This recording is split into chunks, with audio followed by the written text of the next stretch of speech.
एक नदी जो किसी जमाने में जीवनदायिनी थी, आज मौत का पर्याय बन चुकी है। राजस्थान की मरुभूमि में एक ऐसी त्रासदी पल रही है जिसने 20 लाख से अधिक जिंदगियों को जहर की घूंट पीने पर मजबूर कर दिया है। आज हम बात करेंगे जोजरी नदी की, जो अब अपने नाम से नहीं बल्कि अपने काले जहरीले पानी के लिए जानी जाती है। जोजरी नदी जो कभी नागौर के पुंडलू गांव की पहाड़ियों से निकलकर स्वस्थ पानी लेकर आती थी, जोधपुर के आसपास से गुजरते हुए बाड़मेर और बालोतरा के लाखों लोगों के लिए जीवन रेखा थी। किसान दही हांडी फोड़कर इसका स्वागत करते थे। इसके स्वच्छ पानी से तालाब और कुएं भरते थे और खेतों में शुद्ध फसलें लहलहाती थी। लेकिन समय के साथ यह तस्वीर बदल गई। आज जोजरी नदी सिर्फ एक सूखा हुआ नाला नहीं बल्कि फैक्ट्रियों के जहर का दरिया बन चुकी है। इसका पानी इतना दूषित हो चुका है कि इसे काला पानी या काला जहर भी कहा जाने लगा है। यह नदी अपनी धारा और अपना रास्ता दोनों भूल चुकी है। जोधपुर से कल्याणपुर तक लगभग 100 किलोमीटर की लंबाई और 3 किलोमीटर की चौड़ाई में इस जहरीले पानी ने तबाही मचा दी है। यह कोई प्राकृतिक आपदा नहीं बल्कि मानवीय लापरवाही और सरकारी अनदेखी का परिणाम है। इस जहरीले पानी का सबसे सीधा असर यहां के लोगों की जिंदगियों पर पड़ रहा है। डोली राजगुरु गांव की धानी देवी बताती हैं कि कैसे मच्छरों के आतंक से उनके बच्चों को रात भर गोद में लेकर घूमना पड़ता है, जिससे वे खुद कमजोर और बीमार महसूस करती हैं। यहां हर घर में कोई ना कोई बीमारी से जूझ रहा है। अल्सर, त्वचा रोग, सांस संबंधी बीमारियां। मेलबा गांव के श्रवण पटेल के अनुसार यहां की हवा सूखी से अम्लीय आर्द्रता में बदल गई है, जो फेफड़ों को गला रही है। गर्भवती महिलाओं की परेशानियां तो और भी गंभीर हैं। गर्भपात और नवजात शिशुओं को बचाने के लिए उन्हें दूर भेजना पड़ता है। जोधपुर की जय नारायण व्यास यूनिवर्सिटी की डीन संगीता लुगकड़ और Indian college of maternal and child health care की चेयरपर्सन वीना आचार्य के शोध बताते हैं कि पानी में सीसा यानी लेड, कैडमियम और सल्फर जैसे भारी धातु हैं। सीसा भ्रूण के मस्तिष्क विकास को प्रभावित करता है, जबकि कैडमियम प्लेसेंटा की क्षमता को कम करके शारीरिक विकास में बाधा डालता है। और यह सिर्फ पीने के पानी की बात नहीं है। जोजरी का पानी अब खेतों में भी घुस चुका है। घेवर राम जैसे किसानों की 20 बीघा जमीन गंदे पानी में डूब गई है। यहां उगने वाली सरसों में तेल से ज्यादा केमिकल होते हैं। पशु यही पानी पीते हैं, जिससे उनके दूध में बदबू और जहर घुल रहा है। यहां का दूध, मांस और सरसों देश के कई शहरों तक पहुंच रहा है, जहां लोग अनजाने में इस जहर को अपने शरीर में ले रहे हैं। कैंसर जैसे लाइलाज रोग होने की आशंका से लोग डरे हुए हैं। हालात इतने बदतर हैं कि डोली राजगुरु में राकेश देवासी का घर 14 साल से बंद है और अब उनके नए घर में भी जहरीला पानी घुस रहा है। लोगों को अपना घर बार छोड़कर पलायन करना पड़ रहा है। मानव जीवन के साथ साथ इस क्षेत्र की जैव विविधता पर भी गंभीर संकट आ गया है। कभी काले हिरण, चिंकारा, मोर, पॉक्यूपाइन जैसे वन्य जीवों से भरा पूरा यह क्षेत्र आज उजड़ चुका है। रोहिड़ा, जाल, खेजड़ी और कैर जैसे पेड़ जो मरुभूमि की पहचान थे, जल चुके हैं। रोहिड़ा जैसा संवेदनशील पेड़ जहरीले पानी के संपर्क में आते ही 1 महीने में सूख जाता है। एक समय में जिस धवा डोली वाइल्ड लाइफ सेंचुरी में 3700 काले हिरन थे, आज उनकी संख्या में भारी गिरावट आई है।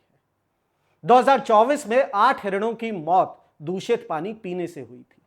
राजस्थान प्रदूषण नियंत्रण बोर्ड की रिपोर्ट के अनुसार जोजरी नदी के हर स्थान पर प्रदूषण के 4 प्रमुख संकेतक सुरक्षित सीमा से कहीं ज्यादा पाए गए हैं।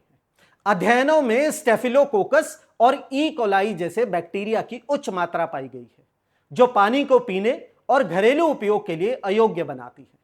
यह नदी अब अपने पानी के बजाय जोधपुर के टेक्सटाइल और स्टील उद्योगों के रासायनिक कचरे को ढो रही है। रिको इंडस्ट्रियल एरिया की तमाम फैक्ट्रियों का जहरीला पानी बिना ट्रीटमेंट के सीधा नदी में मिल जाता है। जोधपुर हर दिन 230 mld घरेलू अपशिष्ट जल उत्पन्न करता है, लेकिन उसमें से केवल आधा ही ट्रीट होता है। स्टील उद्योग अपने अपशिष्ट जल का लगभग 50% और टेक्सटाइल उद्योग लगभग 60% ही ट्रीट कर पाते हैं। शेष सीधे नदी में जाता है। तो सवाल यह है कि आखिर इस त्रासदी के लिए जिम्मेदार कौन है? सरकारी दावे और जमीनी हकीकत में इतना बड़ा अंतर क्यों है? पूर्व जल शक्ति मंत्री और जोधपुर सांसद गजेंद्र सिंह शेखावत ने 2023 में 400 करोड़ रुपए की परियोजना की घोषणा की थी। फिर 2024 में 172.58 करोड़ रुपए की एक और संशोधित परियोजना का शिलान्यास किया। उप मुख्यमंत्री दिया कुमारी ने भी 27 फरवरी 2025 को 176 करोड़ रुपए आवंटित करने की बात कही। लेकिन ये फंड कहां जाते हैं? राजस्थान प्रदूषण नियंत्रण बोर्ड के अधिकारियों को ग्रामीण निकम्मे और भ्रष्ट बताते हैं, जिन पर कोई काम ना करने के आरोप हैं। वे कहते हैं कि सरकार ने ही प्रदूषित उद्योगों को लाइसेंस दिए। कॉमन एफ्लुएंट ट्रीटमेंट प्लांट की क्षमता कम है और जो है वे पुरानी तकनीक पर आधारित है। जोधपुर में सीवरेज ट्रीटमेंट प्लांट को अपग्रेड करने की बात तो चल रही है, लेकिन टेक्सटाइल उद्योग का काम फंड की कमी से अटका हुआ है। हाई कोर्ट ने फैक्ट्रियों द्वारा दूषित पानी को नदी में ना छोड़ने के आदेश दिए थे, लेकिन उनकी पालना नहीं हुई। जोधपुर प्रशासन ने कुछ अवैध इकाइयों को बंद किया और नोटिस भी दिए हैं, लेकिन क्या ये कदम पर्याप्त हैं? नेता एक दूसरे पर दोषारोपण करते रहे हैं। ग्रामीणों का कहना है कि आरोप लगाने से क्या होगा, काम कौन करेगा। लेकिन इस घोर निराशा के बीच आशा की एक किरण भी जगी है। न्यूज पंच और अभिनव पांडे द्वारा बनाई गई मरुधरा नामक एक डॉक्यूमेंट्री ने 12 सितंबर 2025 को इस मुद्दे को राष्ट्रीय स्तर पर उठाया। इस डॉक्यूमेंट्री ने व्यवस्था को हिलाकर रख दिया और इसका सीधा परिणाम यह हुआ कि भारत के सर्वोच्च न्यायालय ने 16 सितंबर 2025 को इस मुद्दे पर स्वतः संज्ञान लिया। जस्टिस विक्रमनाथ और संदीप मेहता की पीठ ने इसे गंभीर संकट बताया और तत्काल उपचारात्मक कार्रवाई का आदेश दिया। यह दशकों में सरकार की ओर से पहली वास्तविक जवाबदेही है। इससे पहले अगस्त 2025 में राष्ट्रीय लोकतांत्रिक पार्टी के नेता हनुमान बेनीवाल ने जोजरी बचाओ आंदोलन का नेतृत्व किया था, जिसमें डोली टोल प्लाजा के पास ग्रामीणों और किसानों ने विरोध प्रदर्शन किया। सोशल मीडिया पर हैशटैग हनुमान बचाएगा जोजरी भी ट्रेंड किया।